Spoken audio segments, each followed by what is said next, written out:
Bonjour à chacun de ceux que je n'ai pas eu l'occasion de saluer ce matin. J'aimerais partager avec vous un sujet qui mériterait plus qu'une simple prédication.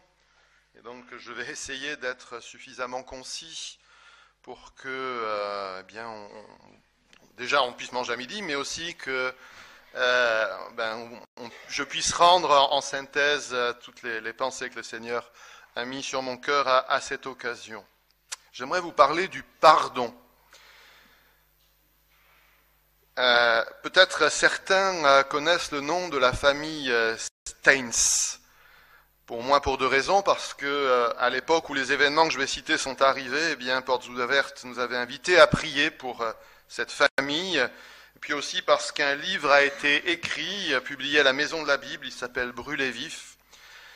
Il s'agit d'un missionnaire baptiste australien, Graham Staines, qui a travaillé pendant quelques décennies dans l'état d'Orissa en Inde et qui, un soir, il avait participé dans la journée à une rencontre de chrétiens de la région et donc le soir, au moment de rentrer chez lui, fatigué, au lieu de rentrer sur le moment, a décidé de dormir dans sa voiture et ensuite de rentrer. Mais vous le savez, l'état d'Orissa est un état un peu particulier en Inde. C'est celui où c'est sûrement le plus difficile pour les chrétiens. Depuis, certains ont dû quitter des villages entiers, tant la persécution est forte dans cet état. Et donc pendant qu'il dormait, lui avec ses deux enfants, ses deux plus jeunes enfants de 10 et 8 ans, un groupe de villageois conduit par Dara Singh, qui était vu comme le libérateur des hindous.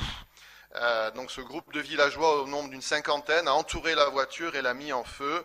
Quand ils se sont réveillés et ont voulu sortir, on les a empêchés de sortir et ils ont donc péri, brûlés vifs à l'intérieur de leur véhicule.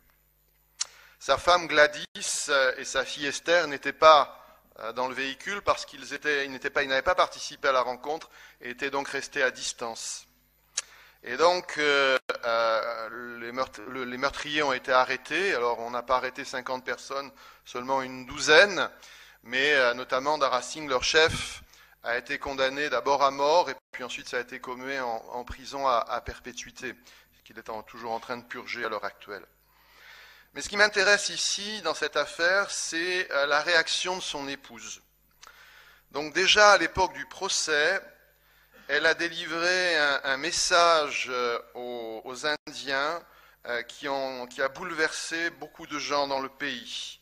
Elle a dit « Je n'ai qu'un message pour le peuple indien, je ne suis pas aigri, je ne suis pas non plus en colère, mais j'ai un grand désir, que tous les habitants de ce pays puissent trouver une relation personnelle avec Jésus-Christ, avec celui qui a donné sa vie pour leurs péchés. » Et puis, elle n'est pas partie tout de suite, et puis ensuite elle est revenue.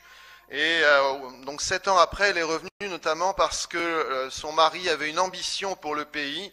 Il s'occupait de lépreux, il voulait donc construire un hôpital pour lépreux. Et le Seigneur a permis que cela se réalise, et donc elle est revenue dans ces circonstances. Et là, elle a été interviewée par Asia News, donc c'est pas du tout un journal chrétien.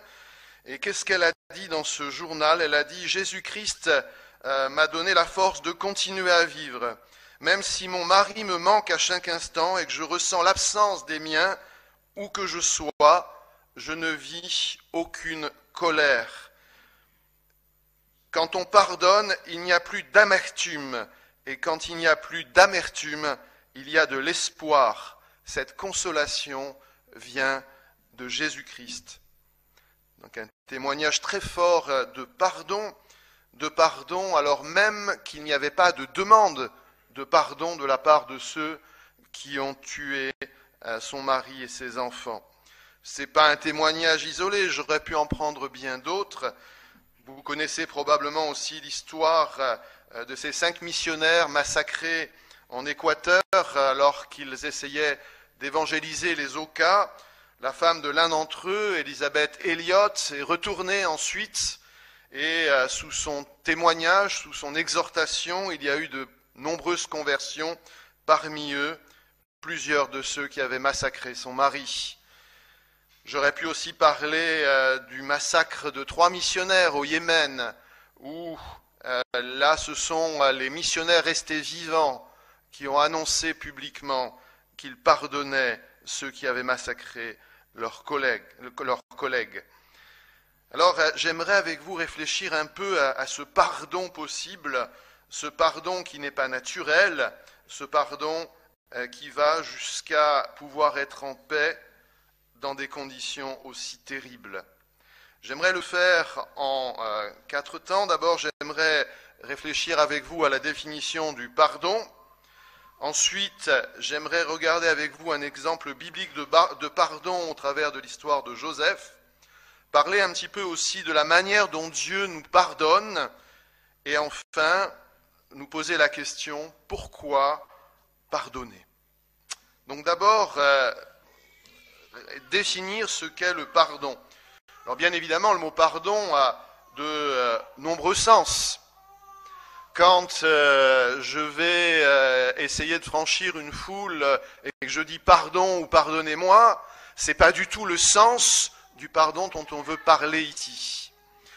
Donc c'est un sens bien précis. J'ai pris la définition de l'Académie française qui m'a paru être intéressante. Elle dit considérer pour non avenu un manquement, une faute, une offense, en n'en tenant pas rigueur à l'auteur et en n'en gardant aucun ressentiment. Je relis cette définition tant elle me paraît importante pour la suite. Considérer pour non avenu un manquement, une faute ou une offense, donc elle ne serait jamais arrivée, en n'en tenant pas rigueur à l'auteur, donc on n'a pas de volonté de vengeance, et ça va un peu plus loin, et en n'en gardant aucun ressentiment.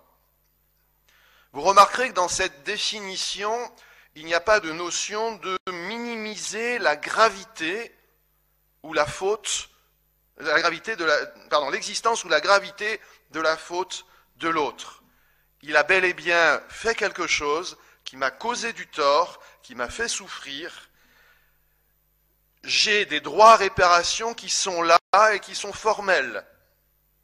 Mais cette définition nous invite à réaliser que dans un libre choix, je décide de renoncer à ces droits que j'ai sur l'autre, à remettre la dette qu'il a à mon égard et à n'avoir à son encontre aucune colère, aucune amertume, aucune vengeance.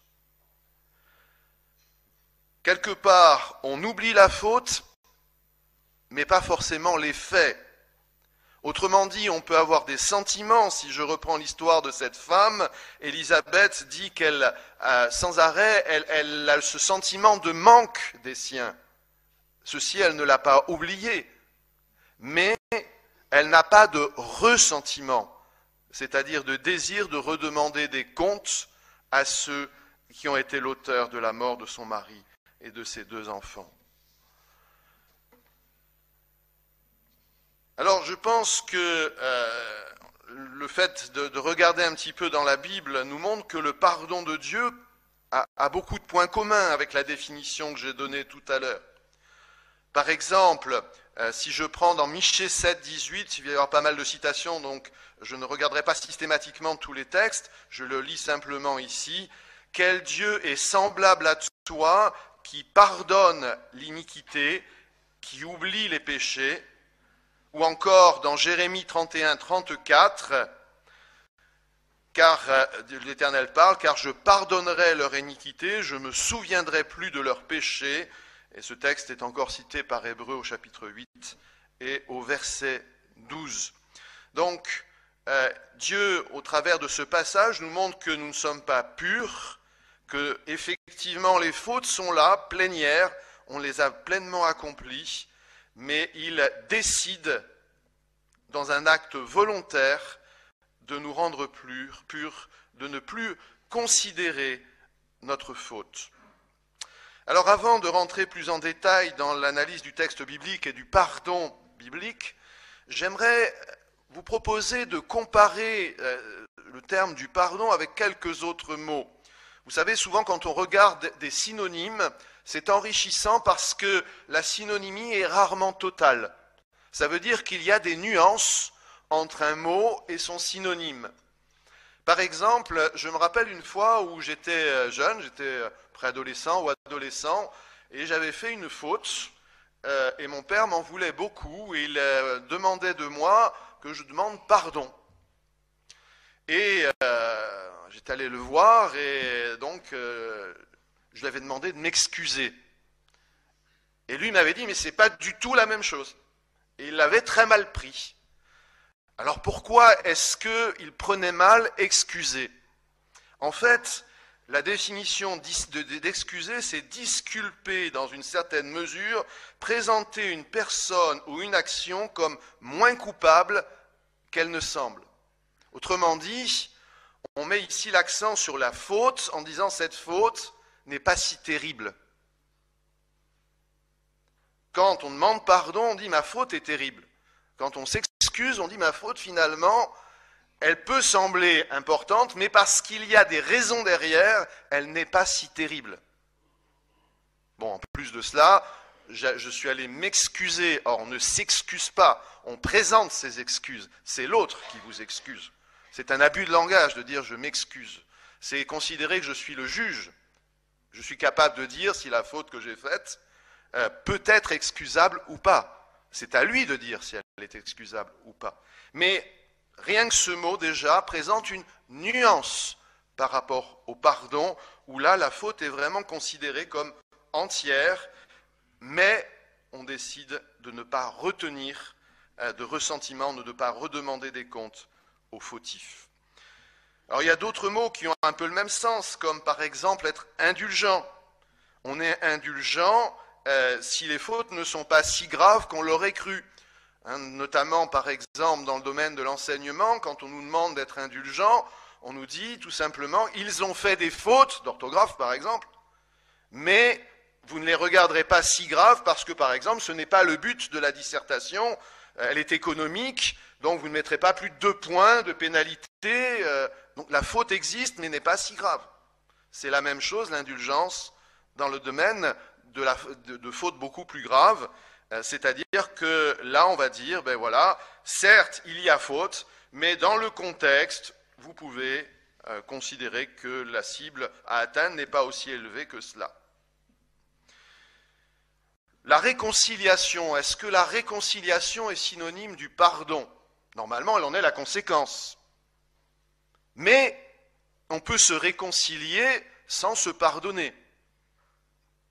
On peut trouver de nombreux exemples, bibliques ou non, de gens qui se réconcilient, par exemple pour des raisons politiques. Les États ont appris de longue date à se réconcilier, quitte ensuite à se redemander des comptes un petit peu plus tard. Donc il n'y avait pas de pardon derrière. Donc la réconciliation n'a pas non plus 100% le même sens que le pardon, ou plus exactement, elle peut être une conséquence, mais elle peut se trouver aussi dans d'autres situations. Le mot rémission également est un mot qui a un certain point commun avec le pardon. D'ailleurs, dans la Bible, on parle de rémission des péchés. Et ici, le sens est synonyme. Mais la rémission, le fait de remettre, n'est pas toujours définitif. On peut remettre en attendant une autre issue. Et là, on va redemander des comptes. Alors que le pardon, lui, est définitif.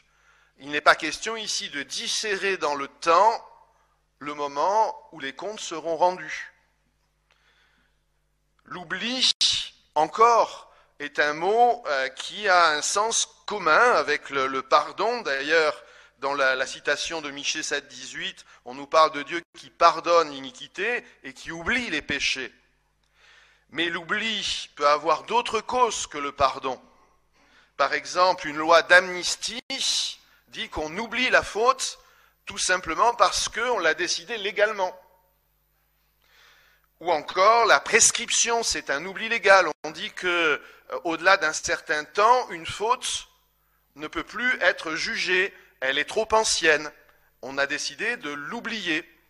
Donc vous voyez que le mot oubli a des points communs, mais là encore, les limites sont, car devant Dieu, il n'y a pas cette notion de prescription. Et voilà, quand pardon il y a, eh bien le pardon, il est total et il peut intervenir à n'importe quel moment. J'arrêterai la liste parce qu'il y aurait encore beaucoup d'autres noms en parlant de la grâce, non pas au sens biblique du terme, mais au sens de la grâce présidentielle. On fait grâce à un coupable qui doit, par exemple, accomplir une certaine peine. Ici, il y a deux particularités. La première, c'est que peut gracier celui qui a le pouvoir de vie ou de mort dans certains cas, au moins de jugement, de sanction, de sentence sur l'autre.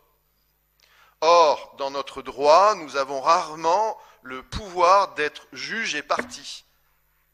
C'est-à-dire que celui qui nous a fait du tort, on peut le poursuivre en justice, mais en général, on ne se fait pas justice soi-même. Donc c'est très rare, dans des cas graves, d'être face à une situation où celui qui a été touché par la faute peut effectivement faire grâce. Par contre, dans la vie de tous les jours, on peut effectivement retrouver ce sens-là, parce que dans nos relations les uns avec les autres, eh bien, nous avons le pouvoir de décider si nous sommes fâchés ou non, etc. Et là, le mot grâce peut rejoindre d'une certaine manière le mot pardon. Mais l'autre limite, c'est que la grâce consiste simplement à dire il est coupable, mais il ne fera pas sa peine, pour des raisons qui appartiennent à celui qui gracie. Alors il y a des fois où, face à des incertitudes, on a pu gracier en se disant peut-être la justice a pu commettre une erreur et on a gracié telle ou telle personne. Dans l'incertitude, je répète. Mais s'il y a certitude, il y a révision du procès et il y a réhabilitation si la personne n'était pas coupable. Par contre, là, la grâce consiste simplement à dire on dispense de la peine. Et donc, en cela, il n'y a pas tout l'aspect du pardon, mais seulement une partie. Pour terminer ces rapprochements, je viens de comparer avec des synonymes. C'est peut-être intéressant aussi de comparer avec des antonymes, c'est-à-dire des contraires. Qu'est-ce que l'absence de pardon produit? Ou quel est le contraire du pardon, tout simplement? Et là, on trouve de nombreux mots qui sont des mots très forts, des mots qui montrent bien que finalement, par instinct, c'est plutôt dans ce sens-là qu'on va, si l'on ne connaît pas la notion du pardon ou si l'on n'a pas envie de la vivre. Alors, deux domaines dans lesquels on peut voir ces contraires. D'abord, l'absence de pardon produit un certain nombre de sentiments. Alors, du moins aigu au plus aigu. On peut aller de la disgrâce à la haine, en passant par la condamnation, le ressentiment, l'animosité, la rancœur, la rancune, et puis donc la haine. Et puis, ça peut aller jusqu'à des actions de représailles, de revanche, voire de vengeance. En fait, je crois que c'est important de réaliser que notre pays, notre monde vit des situations dans lesquelles le pardon est absent. Je n'ai pas l'habitude de citer les papes, mais une parole de Jean-Paul II qui m'a semblé intéressante a été de dire que le pardon est une option du cœur qui va contre l'instinct spontané de rendre le mal pour le mal. L'instinct spontané de rendre le mal pour le mal. Je crois que, par définition, l'homme naturel, l'homme qui se laisse diriger par ses instincts, ses sentiments, quand il a mal, quand il voit son droit bafoué, a un premier désir qui est quand même celui d'obtenir réparation du mal, de la souffrance qu'on lui a fait, voire de se venger s'il ne peut pas avoir cette réparation. Voilà donc poser un petit peu ce contexte du pardon, et j'aimerais maintenant regarder avec vous un exemple biblique de pardon. Il s'agit de l'histoire de Joseph, plus précisément de Genèse au chapitre 45, les 15 premiers versets. Alors, c'est très compliqué de prendre l'histoire de Joseph parce qu'elle s'étale sur 8 chapitres, avec une histoire, un contexte qui est quand même relativement compliqué. Je pense que la plupart d'entre nous le connaissent, mais peut-être pas tous, même si des films comme Le Prince d'Égypte ont pu vulgariser un petit peu cette histoire pour ceux qui ne connaissent pas la Bible. Alors j'aimerais quand même, avant de lire ces 15 versets, rappeler quelques détails de la vie de Joseph. Donc il est l'un des 12 fils de Jacob. Il y avait plusieurs mères, donc il y a eu 2 fils de Rachel, une seule mère, et du coup il y avait des préférés. Et Joseph était l'un de ses préférés avec son frère Benjamin. Benjamin était encore petit quand Joseph était déjà largement préféré, et ça se savait entre les frères, ce qui fait qu'à un moment donné, les 10 autres frères jaloux ont eu le projet de tuer Joseph, et puis au lieu de le tuer, l'un d'entre eux, Judas, a eu l'idée de le vendre comme esclave, et donc ils sont convenus, et il s'est retrouvé esclave en Égypte. C'était un tout jeune homme, certains disent une dizaine d'années, d'autres une quinzaine d'années, en tous les cas un adolescent au plus. Et puis ça se passera mal puisque son premier maître a une femme, et bien que Joseph soit apprécié du maître, cette femme qui a des attitudes un peu perverses va l'amener à se retrouver en prison pendant plus de 2 années. Et là, comme Dieu l'a doté de capacité de prédire l'avenir par tout un tas d'événements que je saute, il va se retrouver à avoir l'occasion de révéler à Pharaon un songe, le sens d'un songe qu'il a eu, et de lui expliquer qu'une famine va dévorer la région, enfin la région au sens large, l'Égypte et les pays alentours, et qu'il faut qu'il prenne ses dispositions pendant les 7 bonnes années qu'il va y avoir avant les 7 années de famine. Et Pharaon va le placer en tant que gouverneur d'Égypte. Il sera tellement content qu'il lui donnera quasiment les pleins pouvoirs, les mêmes pouvoirs que Pharaon sur l'ensemble de l'Égypte. Et puis, donc ça fait quand même bien des années qu'il a quitté son pays, entre 15 et 20 ans, là encore, selon les commentaires. Et là, pendant les années de famine, la première année de famine, ses 10 frères viennent envoyés par le père. Alors, je ne sais pas vous, comment vous auriez réagi, mais avec mon tempérament latin, voyant comment je réagis à des choses plus simples, moi, je pense que je les aurais vus arriver et je me serais dit, ça y est, l'heure de la vengeance a sonné. Et lui ne va pas agir ainsi. Déjà, il ne va pas se faire reconnaître. Au point que, bien qu'il parle très bien hébreu, puisqu'il est juif et tout le monde le sait, il y a des détails qui montrent que, par exemple, après autant d'années, il ne mange toujours pas avec ses invités, il mange à part. Donc les invités savent qu'il est hébreu. Lui, donc, prend le secours d'un interprète pour ne pas montrer qu'il parle hébreu. Il va les mettre sous pression, les accusant d'être des espions, et va prendre l'un d'entre eux en otage, parce qu'on dit qu'ils avaient un père et un frère qui étaient restés, etc. Il veut faire venir le frère qui est resté, c'est son vrai frère, les autres sont des demi-frères. Et donc, il voudrait que Benjamin vienne, et donc, il prend Siméon, l'un d'entre eux, en otage, et les renvoie avec du blé, et, détail important, en remettant l'argent du blé dans les sacs, bien en vue, mais en même temps sans leur dire. C'est-à-dire qu'ils le découvrent après. Donc il rentre, et puis à peu près une année se passe. Jacob ne veut pas laisser repartir Benjamin, mais la faim finit par avoir raison de son obstination, et Jacob accepte finalement, sur l'engagement de Judas qu'il en est responsable, de renvoyer les 10, puisque Siméon est déjà là-bas, donc ils seront 11 là-bas, il décide de les renvoyer pour chercher de la nourriture. Et là, ils sont introduits dans la présence de Joseph, non pas au palais, mais directement dans la maison de Joseph. Il va y avoir un festin, ils sont tous surpris. Ils retrouvent Siméon, tout semble bien se passer, ils repartent avec leur blé, sauf qu'il y a un nouveau piège qui a été mis en place. Cette fois-ci, c'est la coupe d'or de Joseph qui a été placée dans le sac de Benjamin. Et donc, ils se font rattraper, fouiller, la coupe est découverte, et donc Benjamin doit devenir l'esclave de Joseph.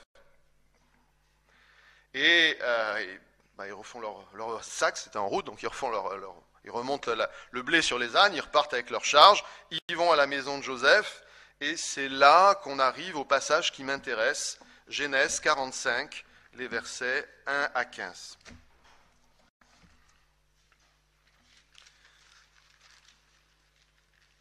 Donc Judas, juste avant ces versets, vient de dire je me suis déclaré responsable auprès de notre vieux père, et si je reviens sans Benjamin, je ne pourrai pas affronter son regard.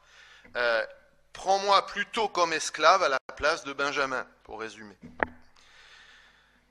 Joseph ne pouvait plus se contenir devant tous ceux qui l'entouraient. Il s'écria « Faites sortir tout le monde !» Et il ne resta personne avec Joseph, donc même pas un interprète. Quand il se fit connaître à ses frères, il éleva la voix en pleurant. Les Égyptiens l'entendirent, et la maison de Pharaon l'entendit. Joseph dit à ses frères, « Je suis Joseph, mon père vit-il encore ?» Mais ses frères ne purent lui répondre, car ils étaient troublés en sa présence. Joseph dit à ses frères, « Approchez-vous de moi. » Et ils s'approchèrent. Il dit, « Je suis Joseph, votre frère, que vous avez vendu pour être mené en Égypte. Maintenant, ne vous affligez pas, et ne soyez pas fâchés de m'avoir vendu pour être conduit ici, car c'est pour vous sauver la vie que Dieu m'a envoyé devant vous. Voilà 2 ans que la famine est dans le pays, et pendant 5 années encore, il n'y aura ni labour ni moisson. Dieu m'a envoyé devant vous pour vous faire subsister dans le pays, et pour vous faire vivre par une grande délivrance. Ce n'est donc pas vous qui m'avez envoyé ici, mais c'est Dieu. Il m'a établi père de Pharaon, maître de toute sa maison et gouverneur de tout le pays d'Égypte. Hâtez-vous de remonter auprès de mon père et vous lui direz, « Ainsi a parlé ton fils Joseph. Dieu m'a établi seigneur de toute l'Égypte. Descends vers moi et ne tarde pas. Tu habiteras dans le pays de Goshen et tu seras près de moi, toi, tes fils et les fils de tes fils, tes brebis, tes bœufs et tout ce qui est à toi. Là, je te nourrirai, car il y aura encore 5 années de famine, et ainsi tu ne périras point, toi et ta maison, et tout ce qui est à toi. Vous voyez de vos yeux, et mon frère Benjamin voit de ses yeux que c'est moi-même qui vous parle. Racontez à mon père toute ma gloire en Égypte, et tout ce que vous avez vu, et vous ferez descendre ici mon père au plus tôt. Il se jeta au cou de Benjamin son frère et pleura, et Benjamin pleura sur son cou. Il embrassa aussi tous ses frères en pleurant, après quoi ses frères s'entretinrent avec lui. Et puis il va y avoir une réception avec Pharaon, ils vont rentrer. Et au chapitre 46, Jacob, après quelques hésitations, acceptera de venir en Égypte quand il aura acquis la conviction que son fils Joseph est effectivement vivant. Alors vous avez peut-être remarqué que dans ce passage, il n'y a pas le mot de pardon d'utiliser, en tous les cas pas dans la version que j'ai prise, mais on a bel et bien ici un grand nombre d'éléments qui montrent le pardon, l'effet du pardon. Qu'est-ce qu'on remarque dans ce passage? Déjà, on remarque des frères qui sont muets, tétanisés par la peur. Vous avez peut-être noté qu'en 15 versets, ils n'ont pas dit un mot. On a juste à la fin, ses frères s'entretinrent avec lui. Mais ils n'ont pas été capables de dire un mot. Je pense qu'il faut replacer le contexte pour réaliser à quel point ce pardon n'était pas facile, ni à donner, ni à recevoir. Donc ils sont dans un pays étranger. C'est toujours déstabilisant. Je ne sais pas si vous avez déjà eu des problèmes à l'étranger, mais c'est là que tout de suite on sent qu'on n'est pas chez soi. Qu'on n'a pas ses repères, ses marques habituelles. Encore, quand on maîtrise la langue, ça se facilite. Je me rappelle d'un bus Mercedes et d'un accident en Espagne où on s'est fait bien avoir parce qu'on devait travailler par des traducteurs, qu'on ne maîtrisait pas les habitudes du pays et on nous a fait avaler une couleuvre. Donc, on est déstabilisé quand on est à l'étranger. Mais en plus, quand on est à l'étranger accusé d'espionnage, on est d'autant plus déstabilisé. C'est quand même une question de vie ou de mort derrière. Et on est face à un homme qui a le pouvoir de vie ou de mort, puisqu'il a tous les pouvoirs de Pharaon, on l'a dit tout à l'heure. De plus, Joseph, si on relisait les passages précédents, n'a jamais été très tendre avec eux. Certes, ils ont trouvé leur bourse, mais ils ne savent pas bien pourquoi ils ont retrouvé leur bourse là.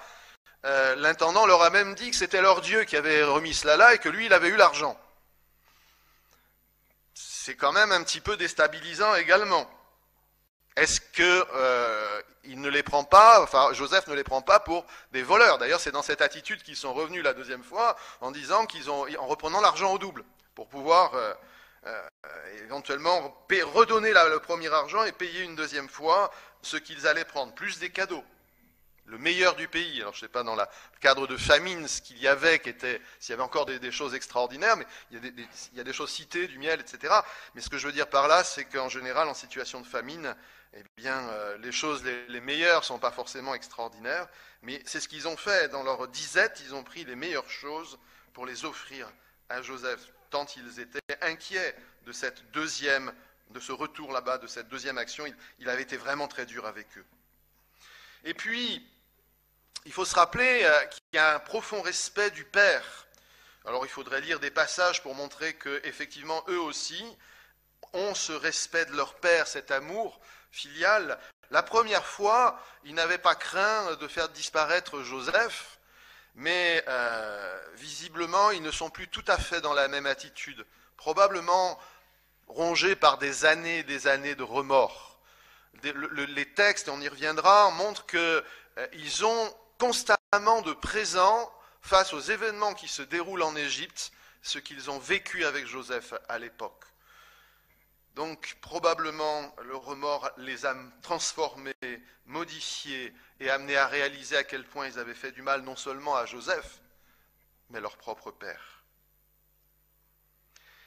Alors jusque-là, ça c'est le chapitre 44. Et au début du chapitre 45, cet homme qui jusque-là leur parlait la langue égyptienne, se met à leur parler en hébreu.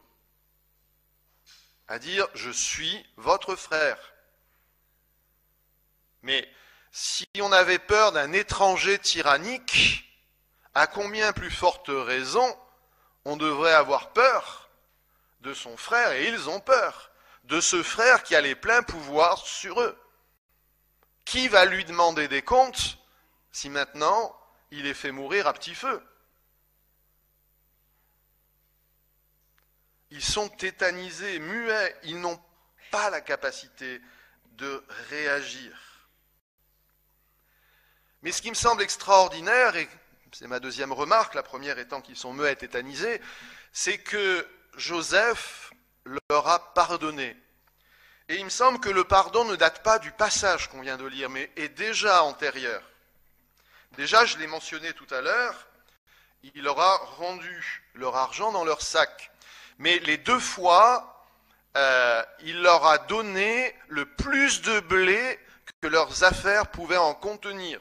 C'est notamment fortement précisé la deuxième fois. Autrement dit, il n'a pas donné au minima, il les a comblés. Ce qui est quand même bizarre pour quelqu'un qui voudrait se venger.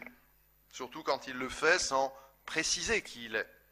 Autrement dit, sans qu'il puisse rattacher à sa personne le fait qu'ils aient été autant comblés, ou au moins au fait que c'est leur frère.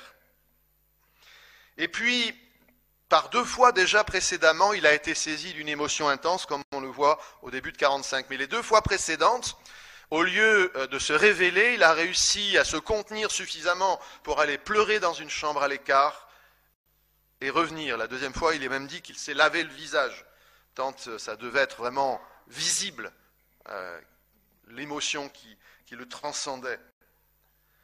Et c'est pas l'émotion de quelqu'un qui va se venger, c'est l'émotion de quelqu'un, c'est à cause de Benjamin la deuxième fois, parce que Benjamin est là. C'est vraiment l'émotion de quelqu'un qui a une joie immense, peut-être parcourue par des sentiments divers, mais entre autres une joie immense de retrouver son frère Benjamin et sa famille. Et puis au chapitre 43, il les a invités à manger chez lui. Là encore, il les a comblés en donnant de ses propres mets. Eux étaient surpris de l'accueil et de l'hospitalité qu'ils pouvaient vivre. Bref, je pense que le pardon est bien antérieur. Il est probablement même encore antérieur à tout cela, car quand on considère l'épanouissement de Joseph, de sa relation avec Dieu, on a du mal à imaginer que c'était un homme plein de rancœur, qui gardait dans son cœur les événements qu'il avait pu vivre en attendant le temps où il pourrait enfin se venger. Et puis là, si on regarde un petit peu, on découvre que quand ses frères n'arrivent plus à parler, qu'est-ce qu'il fait? Il les fait s'approcher, il les réconforte. Ne vous affligez pas, par exemple, leur dit-il. Il pourrait les maltraiter, mais non, il est là pour les encourager. Et puis, il leur annonce quelque chose d'assez extraordinaire qu'il reprendra au chapitre 50. Il leur dit, le mal que vous avez voulu me faire, Dieu l'a transformé en bien.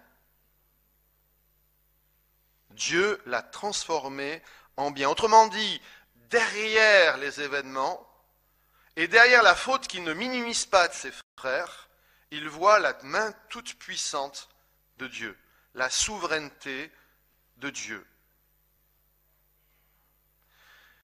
Et à cause de cette souveraineté, il va leur montrer que, il va pouvoir prendre soin de sa famille. Et c'est justement là une troisième raison pour laquelle on voit dans ce passage le pardon. Il ne leur parle pas de souffrance, il ne leur parle même pas d'une sorte de purgatoire, d'un lieu où ils iraient un certain temps jusqu'à ce qu'ils soient raccommodés avec eux ou qu'il ait oublié, ou je ne sais pas quoi. De toute façon, s'il n'a pas oublié en 15 ou 20 ans, il n'oubliera plus. Vous voyez, dans les familles, parfois, 15 ou 20 ans, c'est rien. Des gens ne se parlent plus pendant 40 ans, voire jusqu'à la fin de leur jour, à cause de tel ou tel problème qui est survenu. Non, là, il leur propose le meilleur, le pays de Goshen, qui est donc le grenier de l'Égypte. Il leur propose de les nourrir, et lui a les moyens pour le faire. On s'en est rendu compte. Et puis la dernière chose, c'est qu'à la fin, il les embrasse, il pleure et il les embrasse. Il a pleinement renoncé au ressentiment qu'il aurait pu avoir. Il considère la faute comme non avenue, au moins dans les conséquences que cela peut avoir pour lui.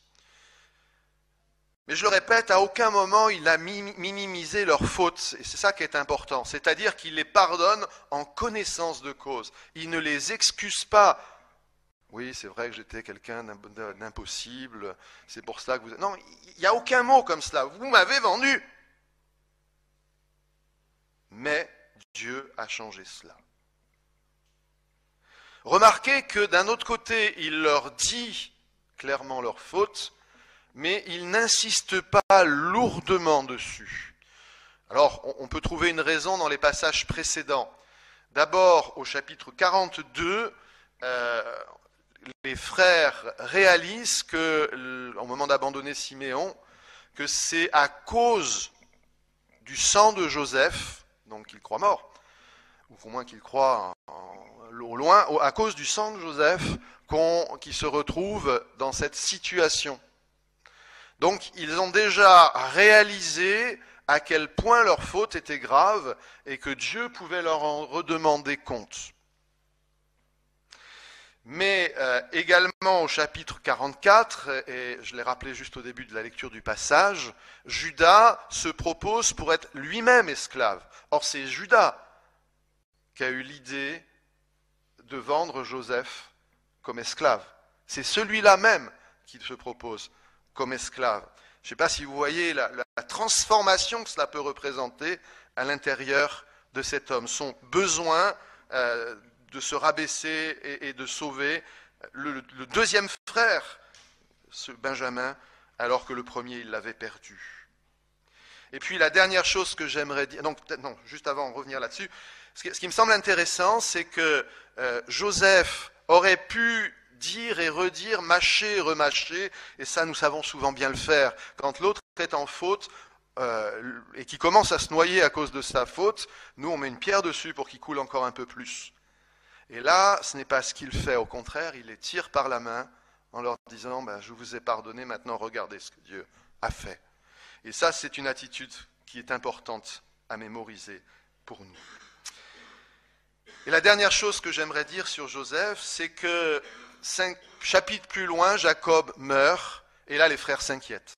Ils se disent, mais est-ce que c'est pas le moment où il va nous redemander des comptes? C'était pas juste une rémission temporaire. Et là il va leur dire non. Le pardon est total.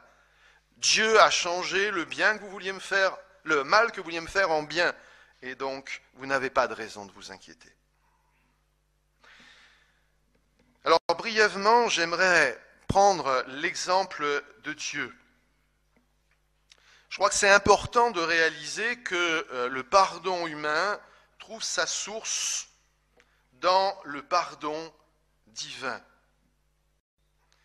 Là encore, ce sont des choses que pour la plupart nous connaissons bien, mais qu'il est important de se rappeler.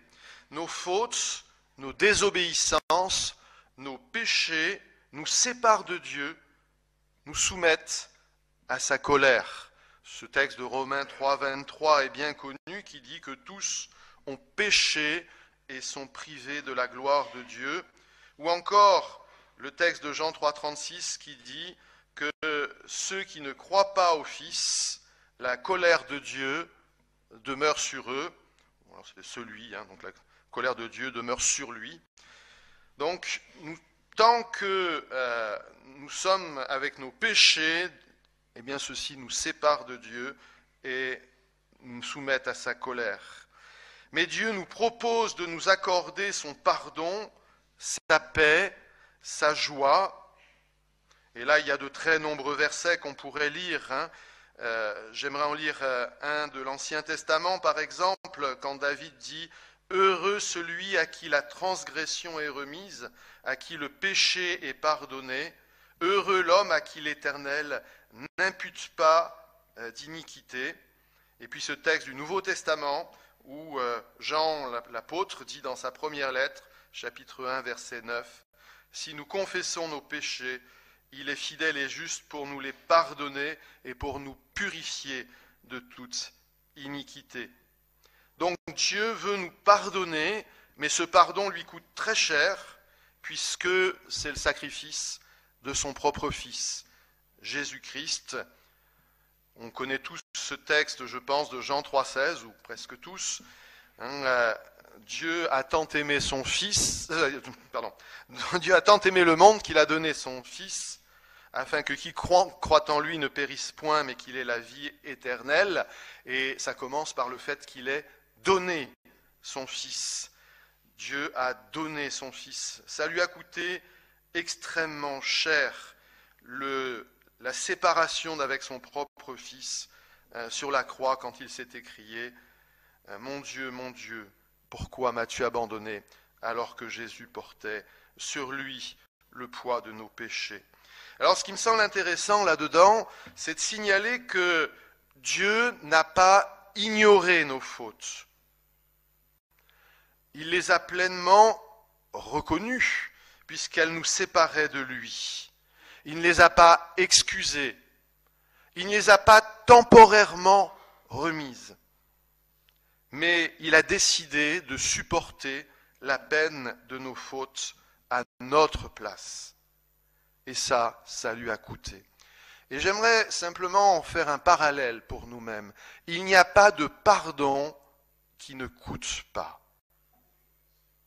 Puisque nous avons des droits, alors nous pourrions être en droit d'attendre que celui qui nous a fait du mal répare ou paye. Et renoncer à cela, c'est toujours un coût. Pardonner, c'est renoncer à certaines choses. Le deuxième élément par rapport à Dieu, c'est par rapport à la personne de Jésus-Christ même. Vous vous rappelez que quand Jésus-Christ est crucifié, au moment où on enfonce les clous, il dit « Père, pardonne-leur, car ils ne savent ce qu'ils font. » Au premier degré, bien sûr, il parle des Romains, il parle par derrière de ceux qui ont commandé, des Juifs qui sont là. Il parle de gens qui, à aucun moment, ne lui ont demandé pardon. Certains, comme le centenier, vont ensuite dire, certainement celui-là était fils de Dieu, et quelque part avoir une reconnaissance de la personne de Jésus-Christ. Mais il parle bel et bien de gens qui n'ont pas demandé pardon. Comme tout à l'heure dans l'exemple de cette famille en Inde, Gladys a pu pardonner à ces hindous qui n'avaient pas demandé pardon. Alors je termine et en guise de conclusion, je demande, mais pourquoi pardonner ? Je vous propose 5 axes pour répondre à cette question. La première, je l'ai signalé tout à l'heure, c'est que Dieu est souverain. Quand l'autre me fait mal, certes, il est pleinement responsable du mal qu'il me fait. Mais si Dieu a promis de prendre soin de moi et qu'à ce moment-là, l'autre me fait mal, est-ce qu'il est absent? Est-ce qu'il est endormi? Ou est-ce qu'il est souverain? Est-ce que Dieu peut faire que le mal que l'autre me fait à mon encontre puisse ensuite être transformé en bien? Si Dieu est souverain, alors peut-être puis-je avoir un regard différent sur le mal que l'autre m'a fait. Deuxième axe, j'aimerais rappeler que de très nombreux commandements nous invitent à pardonner. Pourquoi ? Parce que ce n'est pas une option facultative. Dans la prière que Jésus nous a enseignée, il y a « Pardonne-nous nos offenses comme nous pardonnons aussi à ceux qui nous ont offensés ». Plusieurs versets sont là pour souligner le fait que si nous souhaitons que Dieu nous pardonne, il faut aussi que nous apprenions à pardonner. Mais d'autres sont également là pour dire que Dieu nous a déjà pardonné et que nous devrions pardonner aux autres. Par exemple, dans Éphésiens 4,32, « Soyez bons les uns envers les autres, compatissants, vous pardonnant réciproquement, comme Dieu vous a pardonné en Christ. » Donc, c'est parce qu'il nous commande de le faire que nous pourrions éventuellement essayer de pardonner aux autres, non pas comme une option, mais comme un commandement du Seigneur. Troisième axe, je suis moi-même un coupable pardonné par Jésus. Et si je considère ma culpabilité, si je considère mes désobéissances à répétition, si je me rends compte de l'importance de mes fautes à ses yeux, et donc de l'importance de son pardon, alors ce sera plus facile pour moi de pardonner à celui qui est à côté de moi. C'est Jésus qui parlait de la paille qu'on peut voir dans l'œil de son voisin et de la poutre qu'on ne verrait pas dans notre propre œil. Mais je pense qu'on pourrait assez facilement ramener cela sur le champ du pardon. Apprenons à pardonner, car finalement, je suis un grand pécheur devant Dieu, et ce que m'a fait l'autre est peut-être pas si grave que cela. Une quatrième raison, c'est que Jésus-Christ lui-même m'est montré en modèle. Et on pourrait par exemple reprendre le texte de Philippiens, où il montre qu'il avait tous les droits, et qu'il a renoncé à ses droits pour s'humilier et prendre la forme d'un serviteur. Et en tant que serviteur, il a accepté d'aller jusqu'à la croix, jusqu'à cette mort infâme des brigands, et que là, il a demandé au Seigneur de pardonner encore. Donc si lui a pu servir ainsi, peut-être moi, dans un esprit de service, je peux aussi pardonner. Enfin, la cinquième raison, c'est que Dieu veut que ses enfants soient dirigés non pas par leurs sentiments, mais par l'esprit qu'il a placé en eux. Si je suis chrétien, alors je suis la maison du Saint-Esprit, le temple du Saint-Esprit, et celui-ci veut dorénavant conduire ma vie, si je lui en laisse la place. Et on pourrait lire là encore le texte de Galates au chapitre 5, voir les fruits de l'esprit opposés aux œuvres de la chair, de retrouver dans les œuvres de la chair un certain nombre des sentiments, des attitudes qui étaient là comme alternative au pardon, comme contraire au pardon, et trouver dans les œuvres, dans les fruits de l'esprit, l'amour, et cet amour dont Paul nous dit dans la première lettre aux Corinthiens, qu'il excuse tout, et le mot qui est là pour excuser a beaucoup plus le sens de pardon que d'excuse quand on le prend étymologiquement. Et donc, si j'ai les sentiments du Saint-Esprit, si j'ai là le travail du Saint-Esprit en moi, et si je le laisse agir, alors il me sera beaucoup plus facile de pardonner. Je l'ai dit tout à l'heure dans la définition, le pardon est une décision. C'est nous qui décidons de pardonner, ce n'est pas le temps qui va faire son œuvre, c'est nous qui décidons de pardonner. Alors je voudrais peut-être nous laisser quelques instants de silence. Dans quelques moments, nous allons prendre la scène. Dans cet esprit-là, peut-être nous pouvons nous placer devant Dieu en lui disant, Seigneur, voilà, tu me connais, tu sais peut-être telle ou telle situation dans laquelle j'ai besoin de pardonner. Tu sais peut-être aussi les situations dans lesquelles j'aurais besoin de demander pardon. Alors Seigneur, éclaire-moi, prépare-moi et permets que ton esprit au-dedans de moi puisse travailler pour que je sois un homme, une femme de pardon.